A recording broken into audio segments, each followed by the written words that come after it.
Continuamos con el seminario Joseph Beuys, seminario que estamos dictando desde Fundación La Bomba de Miel. En este caso, un seminario que está referido a este artista y que estamos realizando en torno a los libros que acerca de Joseph Beuys y también libros escritos por Joseph Beuys se encuentran dentro de la colección Biblioteca Fabio Di Camossi, colección de libros que resguarda, cuida, protege la Fundación La Bomba de Miel y que desde ahí, estamos realizando esta tarea de difusión de los contenidos que hay en esta biblioteca y por bloque, por artista en este caso, al menos en los primeros seminarios que vamos a estar dictando, estamos revisando todo lo que hay en esta biblioteca y a partir de eso generando estos seminarios. Estamos en este caso trabajando ya la segunda parte del seminario de Joseph Beuys, esta segunda parte en la que estamos haciendo eje alrededor del libro de Bernard Lamarche Badel, libro que lleva por nombre Joseph Beuys, una traducción de Edison Simons, publicada en el año 1994 por Ediciones Ciruela, en Madrid, España. Estamos haciendo eje a partir de este libro para llevar a cabo esta segunda parte del seminario. Estamos ya en el capítulo que lleva por título El Político, es en este caso el capítulo número 5 y vamos a estar leyendo a ver qué nos cuenta Bernard Lamarche Badel acerca de esta de esta manera de definir a Beuys como el político, ¿no? Recordemos que hemos visto en la primera parte del seminario también a Heiner Stackelhaus, que fue alrededor de su libro Joseph Beuys, una biografía de Joseph Beuys, hicimos eje, ¿no?, para la primera parte de este seminario. En este libro, Heiner Stackelhaus nos cuenta acerca de Beuys el político, también en un capítulo específicamente dedicado a esto, y vamos a ver cómo en este caso enfoca esta cuestión Bernard Lamarche Badel. Comenzamos con la lectura y iremos haciendo pausas para ampliar a medida que sea necesario. Dice entonces Bernard Lamarche Badel, capítulo número 5, El político. Con cierta nostalgia, a veces, algunos aficionados a la obra de Beuys la dividen en dos etapas consecutivas en el tiempo, pero disociadas en su sentido. Así, según ellos, habría existido un gran Beuys, el artista, hasta los años 70. Luego, el político, el militante, que no tendría mayor interés que el de representar de manera excéntrica una ideología vagamente anarquizante. Para ellos, claro está, el Beuys político haría olvidar el gran artista que había sido, y ellos deploran su extravío en una esfera en la cual nunca habría debido aventurarse, ¿no?, en la política específicamente partidaria, gubernamental, parlamentaria, digamos. Continúa diciendo aquí entonces Bernard Lamarche Badel: esta percepción es falsa, al menos por dos razones, pero denota una visión exclusivamente formalista de la obra de Beuys, una visión que rechaza a priori y desde el origen de su obra la suma de las intenciones y los contenidos de que ésta esté investida, lo cual es propiamente un disparate.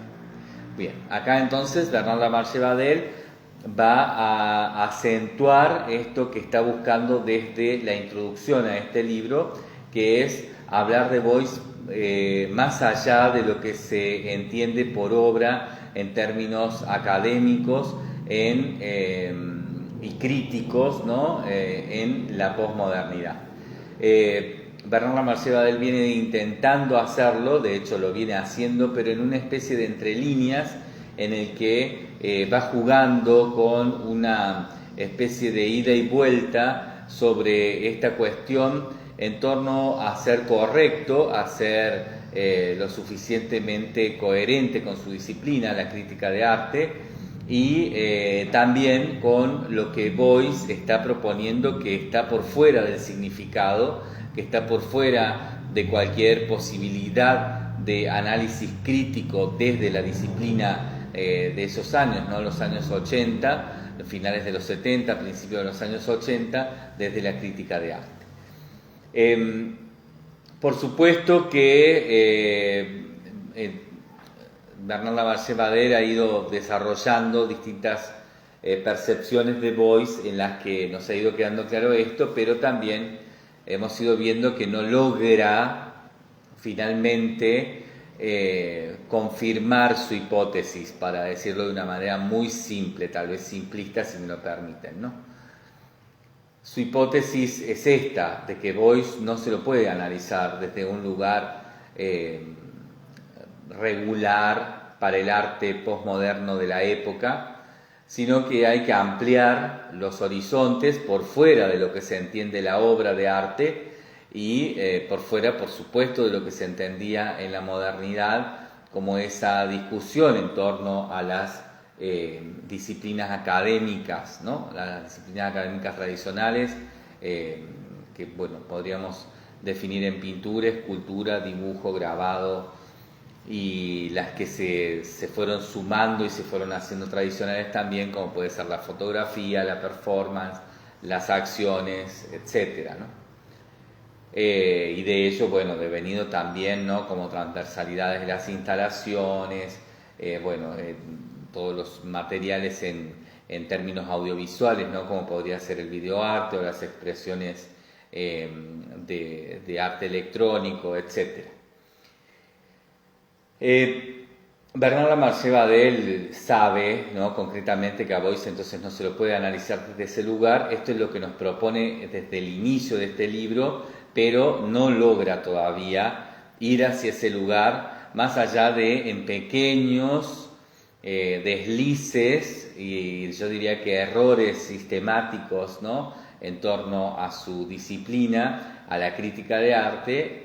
Es que de alguna manera ha podido acentuar esto, pero no de una manera categórica y mucho menos aún comprobando lo que al inicio nos ha propuesto, ¿no? Aquí vuelve a repetirlo, vuelve a traer de una manera particular, digamos, para no poner ningún adjetivo más allá de eso, vamos a hablarlo más genéricamente, ¿no? De una manera particular vuelve a expresar la hipótesis que lo acompaña con su grupo de trabajo en la investigación acerca de Joseph Beuys y vuelve a dejarla planteada en torno a esto que era una de las principales críticas desde el academicismo y desde el academicismo postmoderno que criticaba, ¿no?, que había sido muy crítico con el academicismo moderno y por supuesto con la tradición anterior a la modernidad. Bernard Lamarche-Bader, aquí otra vez vuelve a plantear esto, ¿no? Bien, desde ese tipo de academicismo no se lo encuentra Beuys porque se busca obra y Beuys no genera obras, ¿no? Beuys genera, en términos de lo que Lamarche-Bader nos viene diciendo, problemáticas, ¿no?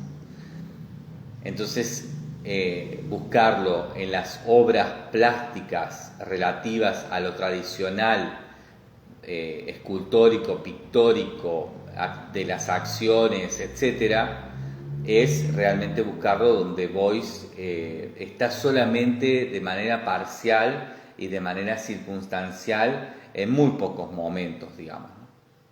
Porque Beuys hace arte todo el día, todos los días de su vida, ¿no? Beuys está trabajando con el arte igual vida, la vida igual arte, por lo tanto está 24 horas del día generando una necesidad de discernir arte-vida, vida-arte, en una conjunción que siempre es absolutamente tensa y por muchos momentos paradójica, contradictoria, etcétera, pero que está ahí, ¿no?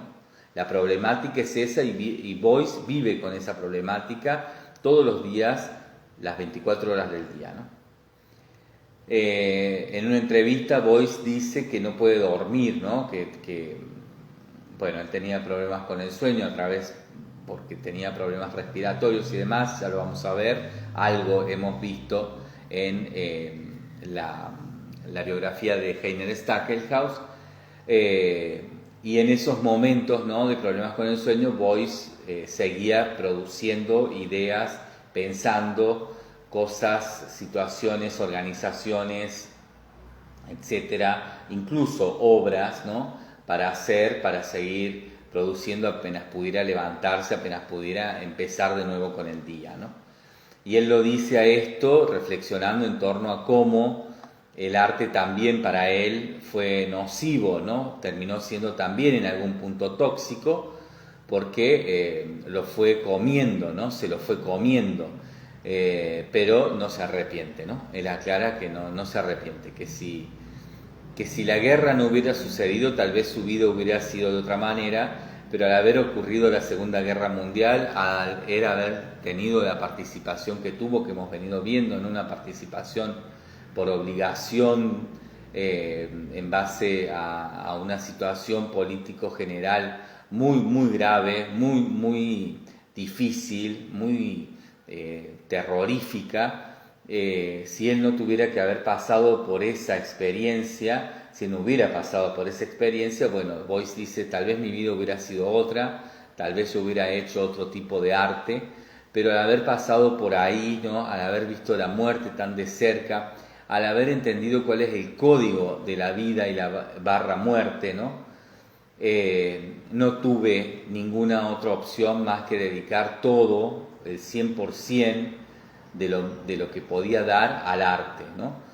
De transformar mi vida en arte y el arte en mi vida, ¿no? Y en ese sentido, bueno, hacerme cargo, dice, ¿no?, de las consecuencias que son las que tuvo, ¿no?, que vienen desde la guerra, porque sus afecciones físicas se refieren específicamente a algunas cuestiones que ocurrieron en la guerra, en los ataques que él recibió y demás, pero luego eso se fue, se fue agravando a medida que pasaron los años y bueno, lo llevan finalmente a su muerte, ¿no? No obstante, también Boyce dice, nunca sabremos qué podría haber sido si se dedicaba a otra cosa, ¿no? No sabemos si le hubiera ido mejor, ¿no?, con su salud y demás, y con su muerte, que fue una muerte siendo una persona muy joven dentro de lo que para la época era, ¿no?, las expectativas de vida. Pero bueno, en esto lo que podemos ver es que Boyce lleva adelante una expresión arte que es realmente algo que podemos entender en torno a una problemática, que en todo caso se puede diferir en una definición que es el obrar de artista, pero no se puede ir, creería yo, mucho más allá de eso, ¿no?, de la problemática y del obrar de artista como las dos maneras de enmarcar o de tal vez sostener, contener lo que Boyce hacía y lo que Boyce era, ¿no? También hemos visto claramente ya entre Stackelhaus y aquí Bernard Lamarche-Vadel que lo que Boyce hacía y lo que Boyce era resultaba lo mismo, ¿no? Entonces, bueno, aquí lo que Bernard Lamarche-Vadel nos está proponiendo entonces es volver a pensar en esto y bueno, pensar en estas situaciones un poco forzadas que la crítica, la historia del arte, incluso los mercados de ese momento, ¿no?, ya a finales de los 80, ya hablamos específicamente de mercados del arte en torno a lo que se venía prontamente, ¿no?, que eran los mercados ya más definidos de manera corporativa en torno a lo que fue en la contemporaneidad del arte, ¿no?, un arte corporativo de mercados que empezó a negociar, digamos, con todos los sistemas político-económicos de manera de manera especulativa, digamos, ¿no? O sea, jugando con eso a todo tipo de juegos bursátiles de negocio, digamos, ¿no? El arte se transformó en el segundo negocio más grande del mundo, hasta que, bueno, fue destronado por el narcotráfico, pero durante un tiempo fue, después de las armas, el segundo negocio más grande del mundo, ¿no? El segundo negocio más importante del mundo, el segundo negocio que daba las ganancias y generaba los dividendos más grandes del mundo, ¿no? Entonces, el arte en la contemporaneidad, ¿no? En el arte contemporáneo, que va desde los años 90 hasta aproximadamente el año 2007, es un arte que negocia con el neoliberalismo de la globalización y el neoliberalismo y la globalización, ¿no? Y que, bueno, negocia de manera corporativa en torno a todo tipo de intereses que van específicamente enfocados en lo económico, ¿no? En lo bursátil, etc. En ese sentido, bueno, es difícil ver algo como lo que Beuys estaba haciendo, ¿no? Como lo que Beuys había hecho. Para los mercados del arte es muy difícil, era muy difícil por lo menos en esa época, creo que lo sigue siendo aún hoy incluso, ¿no? Incluso hoy ya en épocas de otros tipos de artes, ¿no? Que ya ni siquiera podemos hablar que el arte hoy deviene de la plástica y de las artes visuales, ¿no? Estamos hablando de un arte que deviene de lo digital, virtual, y que, bueno, está transformándose en otra cosa, ¿no? Hoy por hoy, en año 2021, tenemos un arte bueno, que también, más allá de todos los avances que tuvo y de todas las posibilidades críticas, ¿no? Hacia adentro que fue desarrollando en torno a la negociación de mercados corporativos en torno al neoliberalismo primero y ahora, ¿no? Al post-neoliberalismo, el arte, no obstante, vuelve, ¿no? A caer a partir, por ejemplo, ¿no? De todas estas nuevas expresiones del arte en torno a los sistemas de blockchain, vuelve a caer, ¿no? en una determinación obra y a partir de eso en una posibilidad de negocio, de corporatividad comercial, de corporatividad de mercado, que, bueno, llevan otra vez la idea de la pieza en intercambio por dinero, ¿no? A esto, bueno, lo podemos ver muy claramente, ¿no? Hoy por hoy en estas expresiones últimas, ¿no? Las recientes, las que están recién salidas de la crítica o de lo que podríamos entender hoy como la crítica, ¿no? De todo este sistema de voceros acerca de qué está pasando con el arte hoy, ¿no? En los años 70 un poco estaba sucediendo eso, finales de los 70 sucedía lo mismo, ¿no? O sea, el arte se había expandido tanto, se había ido tanto de aquello que se entendía como la obra y era muy difícil de comercializarlo, ¿no? Entonces las instituciones como la crítica de arte, que ya trabajaban, ¿no? De manera funcional para los mercados, empezaron, bueno, a tratar de traerlo en general, ¿no? Por supuesto, muchos críticos no trabajaban de ese modo, pero en general empezaron a tratar de traerlo al arte de nuevo, a una definición obra y a esas obras a poder definirlas, a poder ubicarlas, perdón, dentro de los espacios de comercialización que eran las galerías y a partir de las galerías negociar la institucionalización de ciertos artistas a través de los museos que esas mismas galerías patrocinaban, ¿no? Un interés circular que, bueno, siempre caía en el mismo punto, que era el mercado y la intención de generar corporativamente buenos negocios, ¿no? Buenos negocios en términos económicos. Lo que pasa entonces hoy pasaba también en esa época. el arte se había abierto tanto y se había ido tan lejos de la noción obra que había que volverlo, ¿no? Porque si no, no se podía continuar con el negocio, ¿no? Esto, ¿no?, va directamente sobre Beuys. O sea, Beuys se había ido muy lejos, ¿no? O sea, había abandonado casi literalmente la producción de obra en términos posmodernos, de la primera posmodernidad que analiza la modernidad, y también de la modernidad que mediaba, ¿no?, ese periodo, y que era una modernidad un poco más crítica, pero que iba hacia los mercados específicamente en torno a la galería de arte, ¿no?, al formato galería de arte y al crítico de arte, ¿no?, a la crítica de arte. A Beuys había que traerlo otra vez, había de alguna manera que volver a definirlo, porque Beuys era un gran artista y evidentemente también era posible de pensar, ¿no?, que había en él un enorme potencial comercial, ¿no?, a través de él en lo que hacía, porque bueno, era un personaje muy visible, muy mediático, extremadamente escandaloso, que llamaba mucho la atención y que era magnético, ¿no?, era absolutamente magnético. Es decir, tenía, creo yo, todas las posibilidades para un marketing aplicado que diera por resultado muy buenos dividendos, ¿no?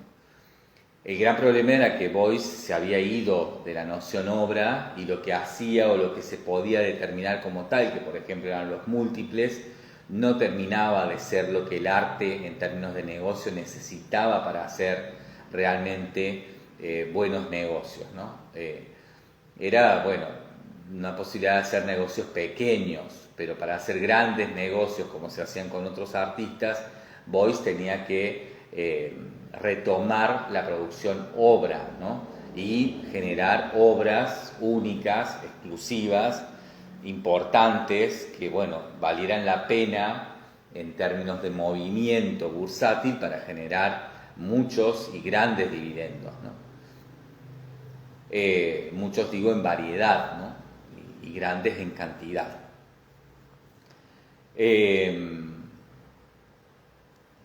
En ese sentido, bueno, es esto que está contándonos aquí un poco la Marché Badel, ¿no? O sea, hay quienes dicen entonces, desde ese lugar, que Beuys fue un muy buen artista hasta que se empezó a dedicar a otras cosas que fueron o que no fueron producir obra, ¿no? O sea, Beuys fue muy buen artista mientras produjo obras en términos tradicionales, ¿no?, para la posmodernidad, que era esa mixtura de las categorías académicas, ¿no?, eso que, bueno, entendimos, se entendía, ¿no?, como técnica mixta, como mixed media, y que Beuys había remixado, digamos, ¿no? Beuys se había salido de ahí, o sea, había trabajado con eso, pero había ido un poco más allá, ¿no? Yo diría que mucho más allá, y en eso, bueno, había abandonado absolutamente la producción de ese tipo de obra, ¿no? Se había ido hacia el obrar, había incluido su biografía como un elemento más, y eso al arte de negocios, al arte de mercado, no le convenía, ni le interesaba, ni tampoco, creo yo, tenían mucha noción de qué hacer con eso todavía, ¿no? Tanto para el caso de Warhol como para el caso de Beuys, eso fue lo que generó una primera marginación dentro de los ámbitos del arte que se regían por el mercado, ¿no?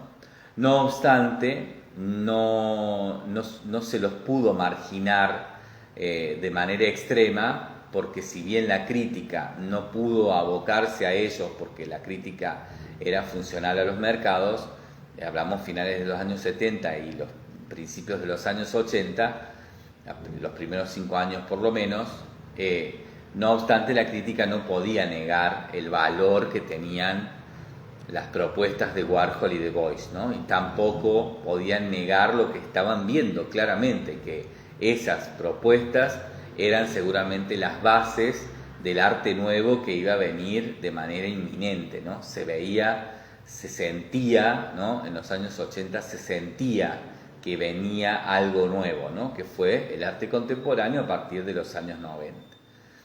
Arte contemporáneo que hace eje en las referencias más concretas y contundentes en las figuras, las obras, los obrares, las vidas, las biografías de Andy Warhol y de Joseph Beuys, ¿no?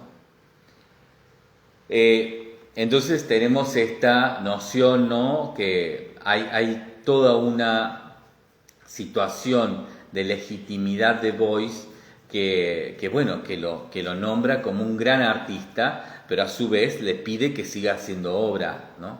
Porque si no, no tiene cómo legitimar en términos de mercado eso, ¿no? Se legitima en términos teóricos, pero no se puede bajar eso a tierra en términos de mercado. La Marché Badel acá juega otra vez, ¿no? A esto de no decirlo él y decirlo a través de otros, ¿no?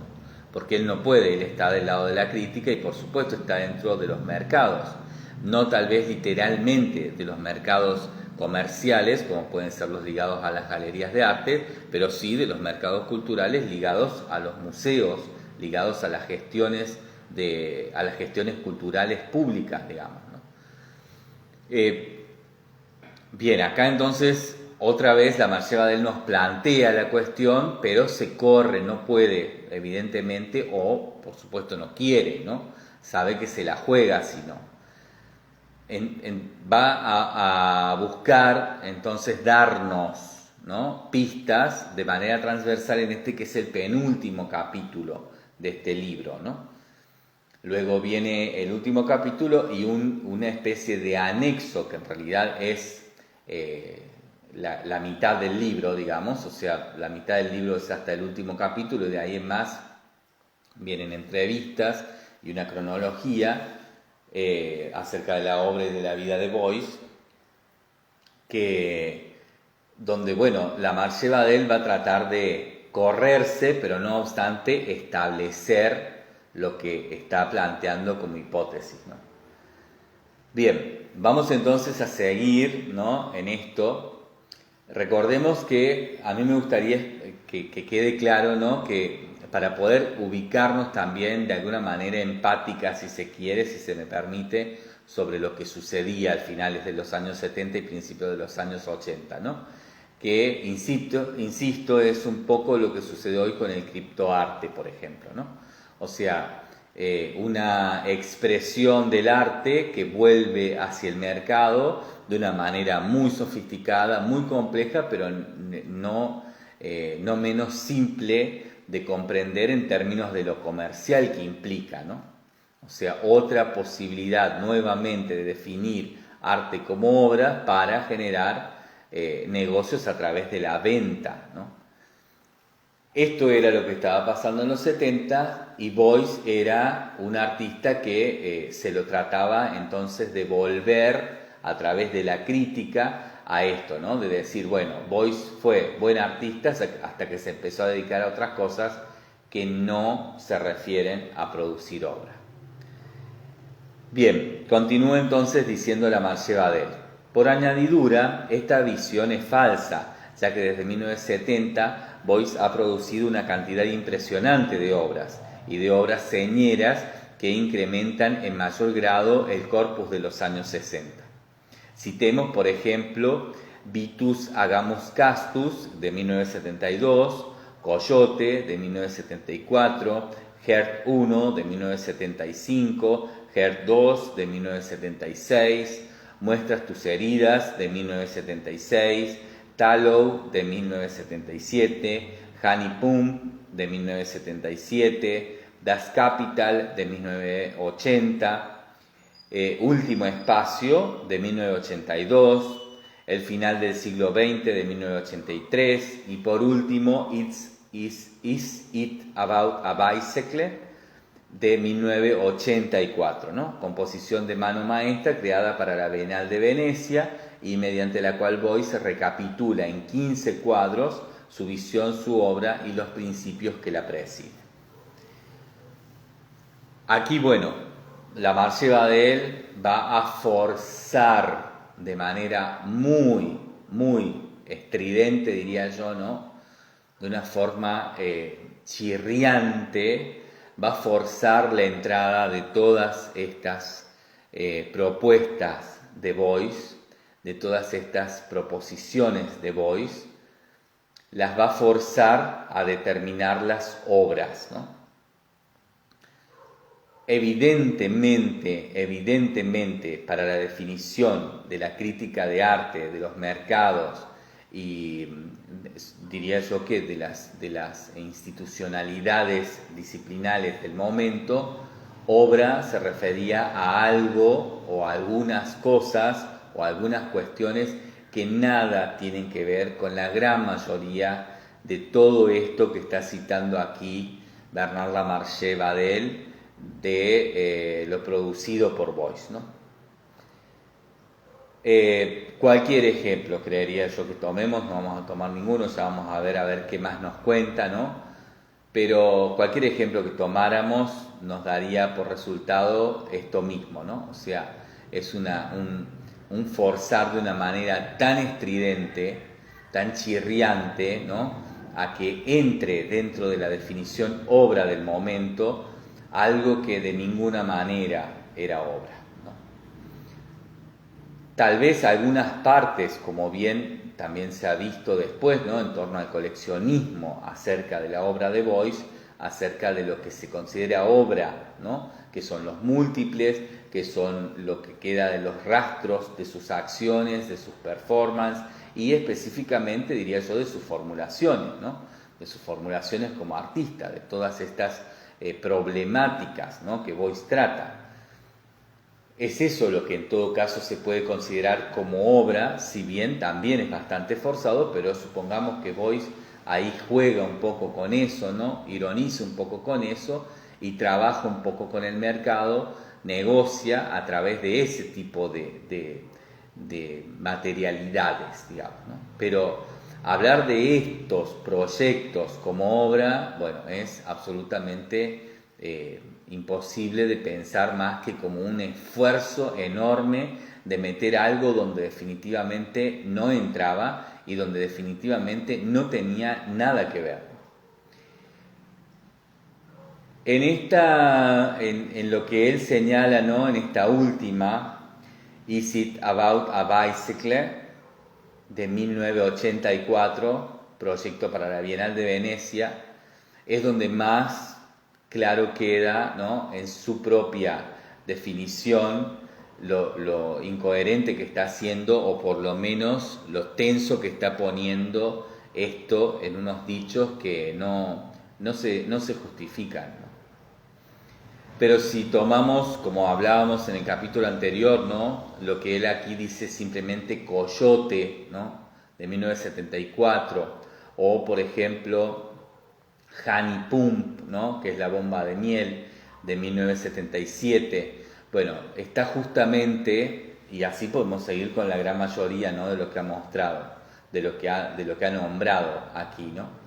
Como estas obras que para él, ¿no? Para Lamarche Badel dice son una cantidad impresionante, ¿no? Las obras que Beuys hizo después de que se le dice en general que dejó de hacer obra.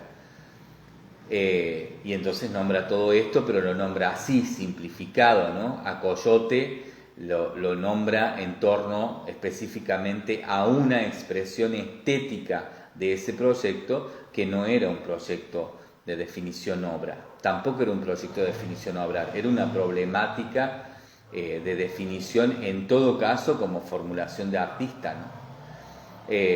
Coyote es Coyote, yo amo a América y América me ama a mí, ¿no? Ese es el título completo. Coyote es una simplificación como la que hablábamos, se hizo de El Gran Vidrio, en el caso de haberlo simplificado así a este gran proyecto de Duchamp que se llamaba La novia desnudada por sus solteros incluso, y que estaba constituida en un 50% de la propuesta por este retraso en vidrio pero que no es la obra. En el caso de Boyce se hace lo mismo, ¿no? Aquí, por ejemplo, en Honey Pump, o sea, la bomba de miel no se llama la bomba de miel. La bomba de miel se llama la bomba de miel en su lugar de trabajo, porque no es un proyecto de obra, es un proyecto de problemática, ¿no? Que en todo caso, insisto, puede llegar a definirse, ¿no?, si fuera necesario, como formulación de artista, ¿no? Pero no, de ninguna manera la bomba de miel o Honey Pump es realmente posible de nombrar como obra, ¿no? Menos aún desde el lugar en que lo está haciendo la Marche Badel, que es diciendo: los grandes detractores de Boyce dicen que hasta los 70 hizo obras y después se dedicó a otras cosas, y yo digo no, señores, de aquí en adelante, desde los 70 en adelante, Boyce produjo mucha obra, igual y mejor que hasta los años 70, y que son todas estas, ¿no? Y hace una reducción absolutamente tendenciosa desde su lugar de poder, ¿no?, desde el lugar de definición crítica, que bueno, la verdad es penosa, ¿no? Es penoso esto que hace aquí, realmente es penoso. Por supuesto, nosotros tenemos la posibilidad de verlo a esto, de analizarlo, y entonces, bueno, nada, simplemente es poder retomar esta noción acerca de Boyce en relación a la complejidad y no a la simplificación, porque la simplificación nos lleva a un artista muy poco interesante, muy poco, que aporta muy poco, y que en ese sentido la realidad es muy pobre, digamos, ¿no? A nosotros nos interesa el Boyce que realmente es ese potente artista con ese enorme potencial desarrolladísimo, que termina siendo el gran artista junto con Warhol de la posmodernidad, los dos grandes artistas de la posmodernidad, que son la base, la referencia para lo que fue el arte siguiente, ¿no? El arte contemporáneo entre los años 90 y el año 2007, y hoy por hoy, revisándoles, ¿no?, en esta nueva revisión que podemos hacer de ellos, bueno, entender claramente que son base primordial, base fundamental de lo que pasa hoy, incluso en esto que entendemos como arte postcontemporáneo, ¿no?, el arte que está revisando la contemporaneidad de manera crítica, ¿no?, el arte que está revisando hoy al arte contemporáneo de manera crítica. Para nosotros no es entonces importante lo que la Marche Badel está haciendo aquí de una manera, diría yo, que absolutamente con un despotismo increíble, digamos, ¿no? Está jugando a algo muy peligroso, ¿no? Porque está jugando sobre su propia noción, o por lo menos no esta propia noción colectiva que plantean aquí como hipótesis para desarrollar y para que tenga sentido la publicación de este libro, desarrollar esta investigación y publicar este libro, ¿no? Está jugando con fuego la Marche Badel. A nosotros, insisto, no nos interesa tal vez, porque por supuesto nosotros no estamos en ese sentido dándonos a una versión única a partir de la Marche Badel. Estamos analizando muchos libros, vamos a estar analizando muchas visiones, y sobre todo, además, vamos a estar buscándole mucho, mucho el otro lado de la cuestión, ¿no? O sea, vamos a estar buscándolo a Boyce en otro lado que no es el establecido históricamente, donde se lo nombra así, ¿no?, como autor del Coyote, autor de la bomba de miel, ¿no?, que son realmente cosas muy, o de silla, ¿no?, de la silla con grasa, realmente son reduccionismos idiotas, ¿no? O sea, valga siempre esa palabra en términos de lo que realmente implica, ¿no?, del significado que realmente tiene, ¿no?, literal. Son reducciones idiotas que idiotizan, que buscan idiotizarnos para que, bueno, podamos seguir siendo funcionales a un arte que sigue necesitando de la obra para poder seguir existiendo en términos de mercado y en términos de corporativismos bursátiles planificados, ¿no? Desde esta situación, ¿no? Desde esta coerción de nuestra posibilidad de hacer arte más allá de la obra de arte o de la obra de artista, más allá del significado, como decía Boyce, ¿no? Bien, vamos entonces a ir a continuar leyendo a ver qué más nos dice la Marcé Badel en esto que está planteando, ¿no? En esto tan tenso, ¿no? Es muy cuestionable lo que está planteando. Y además de todo, creería yo que bueno, está mostrando los hilos, ¿no? Los hilos con el que él mismo se mueve como una marioneta del sistema, ¿no? O sea, está mostrando eso. Y bueno, nosotros la verdad creo, ¿no?, que para este seminario es algo que poco nos interesa, porque no estamos tratando de generar una dualidad o algo que vaya por ese lado, sino estamos buscando transversalmente un sentido que venga de deconstruir a Boyce y que nos permita autopercibir algo en nosotros que nos genere más libertad creativa, ¿no? Pero bueno, que se ven los hilos, bueno, sí, se ven. Acá está claro que se ven los hilos. Dice entonces, continúa diciendo Bernard Lamarche Badel.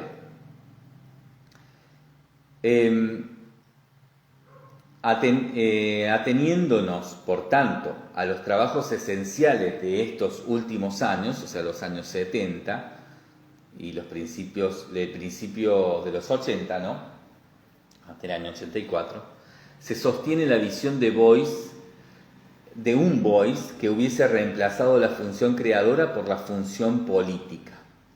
Esta visión es falsa, además porque supone que si el escultor era muy apreciable, el político que lo ha sustituido lo sería mucho menos. Además de que la realidad de la producción de Boyce desde hace más de 10 años contradice simplemente esta aseveración gratuita para quien esté un poco al tanto del campo de significado en el que cobra su singular consistencia esta obra, dicha aseveración denota la incomprensión total de la labor de Boyce desde 1950. Bueno, esto es una reafirmación postestructuralista neta, ¿no? O sea, aquí vemos también que, Bernard Lamarche Badel es un postestructuralista que está haciendo una lectura y una aseveración absolutamente genuina desde ese lugar, ¿no? Y por lo tanto muy valiosa también desde ese lugar, pero muy poco posible a la hora de una revisión 30 años después, ¿no?, de la muerte de Boyce y 40 años casi después de haber hecho Bernard Lamarche esta investigación, ¿no? O sea, bueno, se puede ver claramente que todo eso ha perdido vigencia, ¿no? Ese postestructuralismo radical ha perdido vigencia, ¿no? Esa idea de campo del arte ha perdido vigencia, esa idea y noción sociológica en torno al arte ha perdido vigencia, ¿no? Estamos en otro momento y a Boyce se lo puede encontrar mucho más coherente con este momento que con aquel momento. A Boyce se lo puede encontrar mucho más coherente con las problemáticas que hacen al criptoarte que con las problemáticas que hacían al mercado de los finales de los años 70, digamos.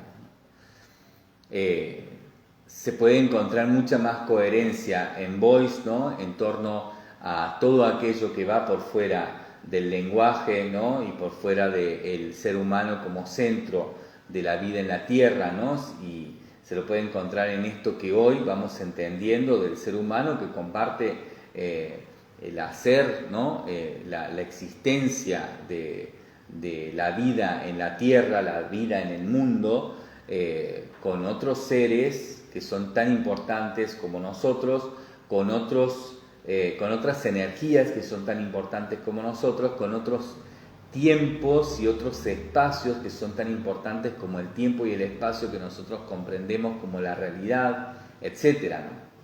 Boyce está mucho más cercano a esto que aquel pragmatismo del postestructuralismo de finales de los 70 y principios de los años 80, con los que está definiendo aquí, ¿no? Y está imponiendo Bernard Lamarche Badel una visión, ¿no?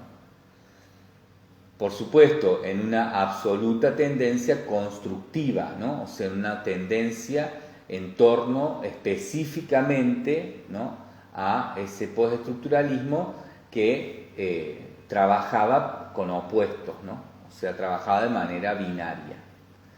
Aquí estamos ya en otro momento revisando a Beuys desde una posibilidad transversal, desde una deconstrucción, mínimamente, ¿no? Mínimamente. Continúa diciendo entonces Bernard Lamarche Badel. Más, en primer lugar, ¿qué quiere decir una cronología y qué significan las divisiones cronológicas o temáticas frente a la producción del artista?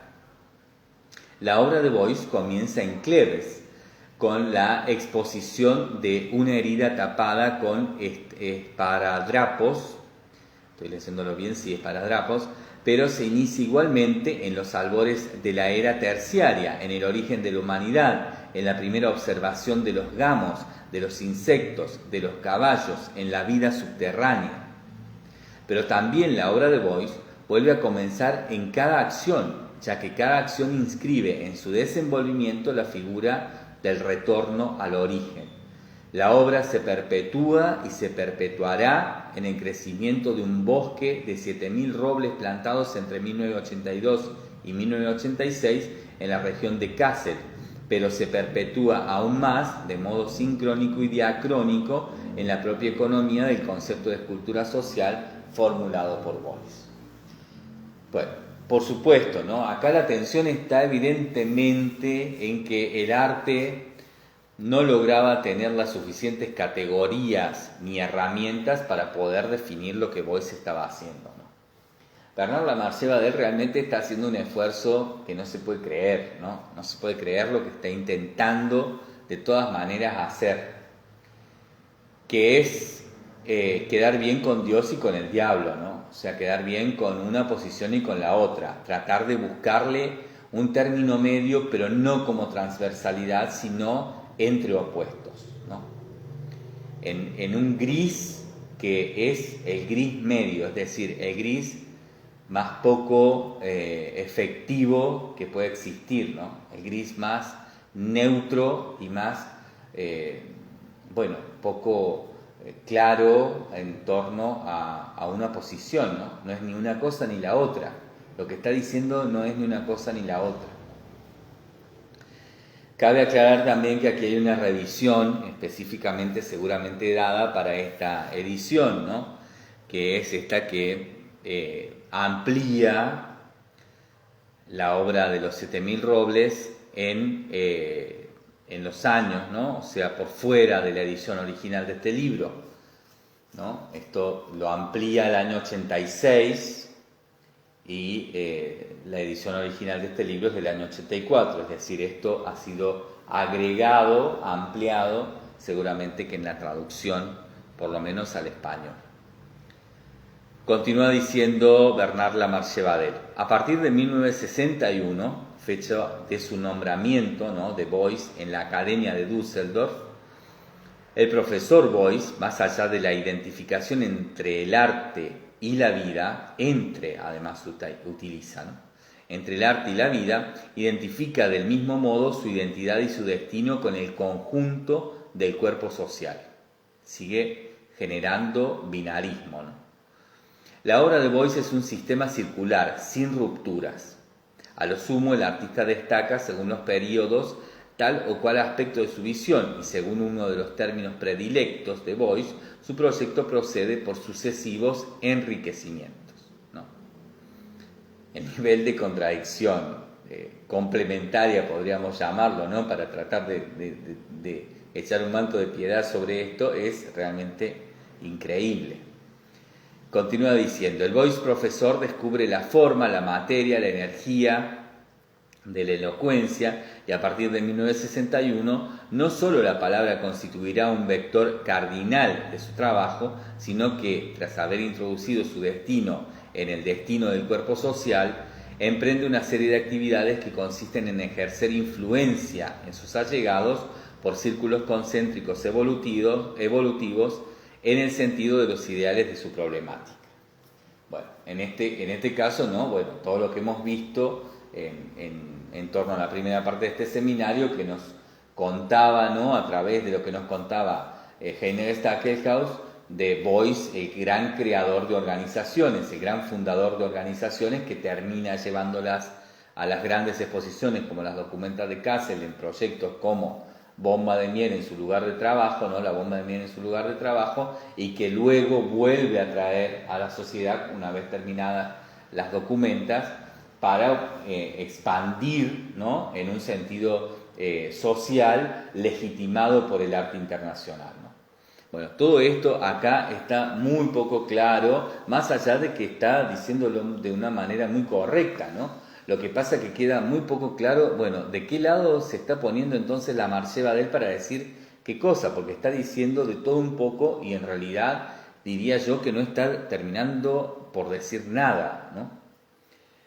Continúa diciendo el texto, ¿no? Continúa el texto. Los partidos, agrupaciones o universidades creadas por Beuys son en realidad figuras de la sociedad mediante las cuales el artista actúa. Por favor, aquí señalemos, ¿no?, el término actuación, digamos, ¿no? Es decir, dice la Marché Badel, esculpe, ¿no? O sea, la actuación la pone en torno a la escultura social, ¿no? O sea, bueno, lo dejo, ¿no?, que ustedes, de acuerdo al criterio que vamos armando, bueno, también ustedes vean a ver qué opinan, ¿no? Pero dentro de mi opinión esto es una enorme contradicción, insisto, por tratar de ponerle un manto de piedad, ¿no?, a esta cuestión. Es que entiendo que todo esto sucede porque, bueno, en ese momento todavía todo es muy binario. Beuys está trabajando de una manera que ya no es binaria, todavía todo es muy postestructuralista. Beuys está trabajando de una manera que no es postestructuralista. Beuys no está trabajando con el lenguaje, Beuys no está trabajando con los significados, Beuys está trabajando con energía, ¿no? Está trabajando con otra cosa y está buscando otra cosa, que es una realidad de cambio social a través del arte en torno al uso de los seres humanos de lo que les es innato, que es la creatividad, ¿no? El arte no está entendiendo nada de eso, por lo menos en la palabra de la Marché Badel, quien creo yo entendía muy claramente todo esto, ¿no? Pero no lo puede transmitir por las razones que sean, ¿no? Este libro termina siendo, en este capítulo, en esto que estamos leyendo, realmente una falsa proposición, digamos, ¿no? Es una muy interesante preposición, pero una muy falsa proposición, digamos, en tal sentido, o en tal dirección, para decirlo mejor. Continúa entonces diciendo la Marché Badel. De este modo, desde 1973, el sujeto, y lo pone entre comillas, Beuys, se ha manifestado absolutamente y al mismo tiempo disuelto en la actividad de la Freie Internationale University, ¿no?, la Universidad Libre Internacional, y a partir de entonces uno y múltiple, Beuys se convierte en el difusor incansable de su propio pensamiento, ¿no? O sea, ahí reafirma la parte interesante que tiene la hipótesis, ¿no?, de la Marché Badel. Lo que pasa es que está jugando a un nivel de histeria, ¿no?, de histeria disciplinal, que es realmente insoportable, digamos, no se sostiene además. Continúa diciendo, el concepto de escultura social, fundamentalmente en el desenvolvimiento y enriquecimiento de la práctica de Beuys, condensa en un solo término dos sectores distintos. La escultura social denota, en primer lugar, la propia actividad de Beuys escultor en el seno de una sociedad, y de una historia de las que es producto y sobre las cuales ejerce a su vez una influencia. La escultura social, en segundo lugar, constituye la forma en proceso permanente, en constante devenir, de los múltiples vínculos afectivos, económicos, políticos, ecológicos, históricos, naturales y culturales que fundan una sociedad en cuanto tal, y por otro lado, la desposesión de cada individuo en favor de la permanencia de los códigos sociales. Tal es el material que Beuys confía a la escultura, es decir, que la realidad en su infinita extensión, visible e invisible, constituye el material de la transmutación de los valores en beneficio de cada cual. En este sentido, Beuys, por los medios del arte y de un pensamiento artístico, de la política y de un pensamiento político, propone simultáneamente la superación del arte, que para él ya no es más que una serie de variaciones estéticas, y la superación de la política, reducida por él a la realización del control del individuo por la autoridad de un sistema ideológico. Bueno, acá es realmente un barro imposible, ¿no?, de transitar, digamos. Tenemos que salir rápidamente de acá, porque si no es imposible, ¿no? Creo que esta es tal vez la definición más arquetípica acerca de lo que es Beuys y de lo que es la obra de Beuys, ¿no? Esta es la simplificación que finalmente termina siendo el arquetipo con el que se comprende a Beuys en las historias del arte más coloquiales, ¿no?, y con las que se estudia académicamente a Beuys, ¿no? Una serie de malos entendidos, una serie de proposiciones hechas con muy pocos recursos, en una época en que todavía a Beuys no se lo podía definir, más allá en todo caso de esta hipótesis que era interesante, que era la de la problemática, ¿no?, en el caso de la Marche-Wader. Pero por fuera de eso, bueno, todo es un cúmulo de enormes simplificaciones que generan una inmensa cantidad de errores que no tienen que ver ni siquiera con la verdad, con lo verdadero o con lo en verdad, digamos, para decirlo en el orden correcto sería con la verdad, con lo en verdad y con lo verdadero. Esto tiene que ver con una sistematización del error en pos de una descuartización, ¿no?, de un proyecto en artes que es una problemática muy compleja que bueno, va contra las bases que hacen del arte para esa época una constante sistematización a favor, digamos, y funcionalmente dada en torno a los mercados del arte, ¿no?